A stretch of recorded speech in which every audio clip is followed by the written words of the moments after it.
지금 잡고 있는 이 레버 하나가 나라를 흔듭니다. 이 레버의 이름은 기준금리.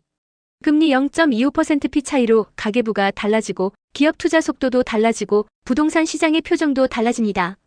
그만큼 엄청난 힘을 가진 숫자죠. 기준금리는 대출 이자를 바로 자극합니다. 신용대출, 전세대출, 주담대 모두 이 레버에 묶여 있습니다. 한국 경제의 체온계를 조절하는 스위치입니다. 경제가 뜨거우면 누르고 차가우면 올립니다. 우리가 뉴스에서 하는 금리 결정에 긴장하는 이유입니다. 왜냐면 이 숫자가 바뀌면 자산시장의 기류가 바뀌니까요. 주식은 금리에 민감합니다. 특히 성장주는 금리에 더 민감하죠. 채권은 금리의 직계 자녀입니다. 금리가 오르면 채권 가격은 내려갑니다. 환율도 흔들립니다. 한국 금리가 미국보다 낮아지면 원화가 약해지기도 하죠. 모든 것은 연결되어 있습니다. 그래서 기준금리는 단순한 숫자가 아닙니다. 경제 전체를 조정하는 메인 컨트롤러입니다. 그런데 이 레버를 누가 움직일까요? 정부? 아니고요. 대통령? 아닙니다. 기획재정부? 그것도 아닙니다. 정답은 한국은행 금융통화위원회, 줄여서 금통위. 그들이 매달 회의를 열어 이 레버를 움직입니다. 시장 참가자들은 금통위 회의를 기다립니다. 그날은 금융시장의 D-데이죠. 금리가 오를까? 내릴까? 그대로일까? 각종 예측이 쏟아지고 해설이 나오고 주식시장이 들썩입니다. 이런 변화의 시작점이 바로 이 레버입니다. 그리고 우리는 이 레버에 직접적인 영향을 받습니다. 월세, 대출 상환액, 카드론, 자동차 할부. 기준금리가 바뀌면 모두 조정됩니다. 그래서 이 장면은 단순한 장면이 아닙니다. 한국 경제의 심장을 보여주는 장면입니다. 레버가 살짝 움직이는 순간 시장은 즉시 반응합니다. 사람들은 왜 이렇게 금리에 예민할까요? 금리는 돈의 시간 가치를 결정하기 때문입니다. 돈을 빌릴 때의 비용이 금리죠. 대출을 줄이려면 금리를 올립니다. 물가가 너무 뜨거우면 금리를 올립니다. 수요를 시켜서 인플레를 잡기 위해서죠. 경기가 식으면 금리를 내립니다. 대출이 쉬워지고 돈이 풀리기 때문에 경제가 살아납니다. 이렇게 금리는 한국의 속도 조절 장치입니다. 이 장면은 바로 그 장치를 상징합니다. 금리 레버 캐릭터가 진땀을 흘리는 이유죠. 올리면 누군가 힘들고 내리면 또 누군가는 부담을 느낍니다. 그래서 금리 결정은 매우 신중합니다. 하는 총재의 말 한마디에도 시장이 흔들립니다. 긴축기조 유지 같은 표현 하나로도 시장이 충격을 받죠. 기준금리 뉴스는 클릭률이 높습니다. 왜냐면 모두에게 영향이 있기 때문입니다. 기준금리는 공공재 같은 존재입니다. 경제 전체가 공유하는 신호이기 때문입니다. 그래서 이 장면은 레버 하나지만 실제로는 복잡한 배경이 숨어 있습니다. 주식 투자자는 금리를 봅니다. 부동산 시장도 금리를 봅니다. 기업 CFO도 금리를 봅니다. 심지어 소비자도 금리를 봅니다. 기준금리는 모든 경제행동의 출발점입니다. 이 한 장면은 그 출발점을 상징합니다. 이 레버가 누구 손에 있는지 알아야 경제가 보입니다. 그리고 그 손은 한국은행 금통위원들입니다. 여기 한국 경제의 숨은 조종실이 있습니다. 이곳에서 기준금리의 운명이 결정됩니다. 바로 한국은행의 금융통화위원회, 금통위입니다. 7명의 위원이 한국의 금리 방향을 맡고 있습니다. 이들은 경제의 신호등을 조절하는 사람들입니다. 각자 다른 배경, 다른 성향, 다른 철학을 가진 전문가들입니다. 그래서 토론은 언제나 치열합니다. 하지만 목표는 단 하나, 물가 안정입니다. 한국은행의 법적 임무도 물가 안정입니다. 그래서 금통위는 물가를 가장 먼저 봅니다. 물가가 오르면 금리를 올립니다. 물가가 식으면 금리를 내립니다. 경제가 과열이면 차갑게 식히고 경제가 식으면 따뜻하게 데웁니다. 이를 결정하기 위해 매달 회의가 열립니다. 회의는 숫자의 전쟁터입니다. 물가 3.2% 상승, 실업률 2.7%, 성장률 둔화. 이런 데이터를 모두 종합해야 합니다. 쉽지 않은 일입니다. 데이터는 늘 상충합니다. 성장은 좋은데 물가는 뜨겁고, 물가는 안정인데 소비는 약하고, 이런 복잡한 상황을 풀어내는 게 금통위입니다. 금통위원들은 국가 경제를 매일 공부합니다. 세계 금리도 봅니다. 미국 FOMC의 결정을 가장 예민하게 관찰합니다. 세계에서 한국 혼자 따로 갈 수는 없기 때문입니다. 그래서 한은의 금리 결정은 국제 환경의 영향을 강하게 받습니다. 달러 강세면 원화가 약해지고 원화 약세면 수입 물가가 오르고 수입 물가가 오르면 물가가 오릅니다. 물가가 오르면 금리를 올릴 확률이 높아집니다. 이런 복잡한 고리를 모두 이해해야 금리 방향을 정할 수 있습니다. 금통위는 단순하지 않습니다. 경제 전체를 바라보는 최상의 의사결정입니다. 정치와도 분리되어 있습니다. 독립성 유지가 핵심 원칙입니다. 정부가 금리를 정하면 위험해지기 때문입니다. 정책은 표를 보고 움직일 수 있고 금리는 경제를 보고 움직여야 합니다.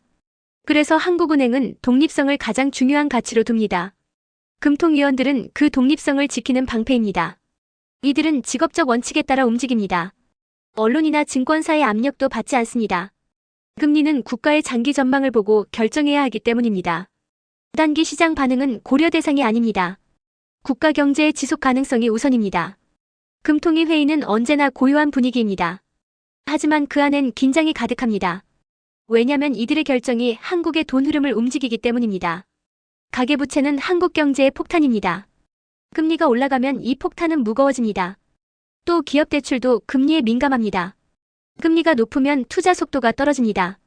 부동산도 금리에 따라 움직입니다. 이 모든 것을 금통위는 고려합니다. 그들의 손짓 하나가 경제를 흔들 수 있습니다. 그래서 회의는 신중합니다. 단 한 번의 결정도 가볍게 내려지지 않습니다. 각 위원의 성향도 다릅니다. 매파는 금리를 빨리 올리자고 주장합니다. 비둘기파는 경제가 식었으니 금리를 내려야 한다고 봅니다. 둘의 충돌이 바로 금통위의 긴장입니다. 경제의 온도를 어떻게 조절할지 논쟁이 이어집니다. 토론 끝에 최종 표결을 합니다. 7명 중 과반이 기준금리를 결정합니다. 이 표 하나가 한국의 대출금리를 바꿉니다. 이 표 하나가 주식시장을 흔듭니다. 이 표 하나가 기업 투자 심리를 바꿉니다. 그래서 회의장 안의 공기는 늘 무겁습니다. 하지만 그 무거움 속에 책임이 담겨 있습니다. 금통위는 한국 경제의 안전벨트입니다. 이 장면은 그 안전벨트를 조절하는 사람들을 보여줍니다. 시장 참가자들은 이 회의 결과를 기다립니다. 이들은 숨죽이며 회의 종료를 바라봅니다. 결과가 발표되면 즉시 시장이 반응합니다. 뉴스 속보창이 번쩍 뜹니다. 금리가 동결됐을까? 인상됐을까? 인하됐을까? 결과는 단 한 줄이지만 그 한 줄은 한국 경제 전체의 파문을 일으킵니다. 이 파문은 금통위의 손끝에서 시작됩니다. 금리 결정은 감이 아니라 데이터입니다. 데이터 테이블 한 장이 한국의 금리를 좌우합니다. 금통위는 가장 먼저 물가를 확인합니다. 물가가 2% 목표보다 뜨거우면 금리 인상 가능성이 커집니다. 소비자물 가지수 CPI는 핵심 지표입니다. 근원물가도 중요합니다. 근원물가가 잡히지 않으면 인플레가 고착될 수 있기 때문입니다. 서비스 물가도 관찰합니다. 서비스 물가는 쉽게 내려오지 않습니다. 집세, 외식비, 교육비 같은 항목이 여기에 포함됩니다. 다음은 성장률입니다. GDP 성장률이 약하면 금리 인하 압력이 생깁니다. 경기가 식으면 소비도 줄고 기업 실적도 부진해집니다. 다음은 고용입니다. 고용이 좋으면 금리를 부담 없이 올릴 수 있습니다. 고용이 나쁘면 금리를 올리기 어렵습니다. 환율도 중요 변수입니다. 원달러 환율이 상승하면 수입물가가 오릅니다. 수입물가가 오르면 CPI가 자극받습니다. 그래서 환율은 통화정책의 그림자 같은 존재입니다. 수출 지표도 봅니다. 한국은 수출 중심 경제이기 때문입니다. 수출이 약하면 경기 둔화 신호입니다. 또 글로벌 금리 동향을 봅니다. 특히 미국 FOMC. 미국이 금리를 올리면 한국도 쉽게 내릴 수 없습니다. 한미 금리 차이가 환율에 영향을 주기 때문입니다. 그래서 글로벌 환경을 무시하면 안 됩니다. 다음은 금융시장 상황입니다. 가계부채는 한국의 최대 리스크입니다. 금리가 오르면 가계 부담이 커집니다. 주택담보대출은 금리 민감도가 매우 높습니다. 가계의 원리금 부담은 정책 고려 대상입니다. 부동산 시장도 관찰합니다. 집값 과열이면 금리를 올릴 필요가 있습니다. 집값 침체면 금리를 내릴 가능성이 있습니다. 주식시장도 모니터링합니다. 폭락은 금리 인하 압력을 만들 수 있습니다. 금융 불안정성 위험은 매우 중요합니다. 데이터는 서로 연결되어 있습니다. 어떤 데이터는 올라가고 어떤 데이터는 내려갑니다. 이 상충 속에서 최적의 판단을 해야 합니다. 통화정책은 숫자의 퍼즐입니다. 퍼즐을 잘못 맞추면 경제가 흔들립니다. 그래서 분석은 매우 신중하게 이루어집니다. 수백 개의 지표를 모두 검토합니다. 하지만 최종 판단은 단순합니다. 지금 경제가 과열인가, 침체인가? 이 질문에 답하기 위한 과정입니다. 금통위는 이 질문에 자신있게 답해야 합니다. 그 답이 금리 방향을 결정하기 때문입니다.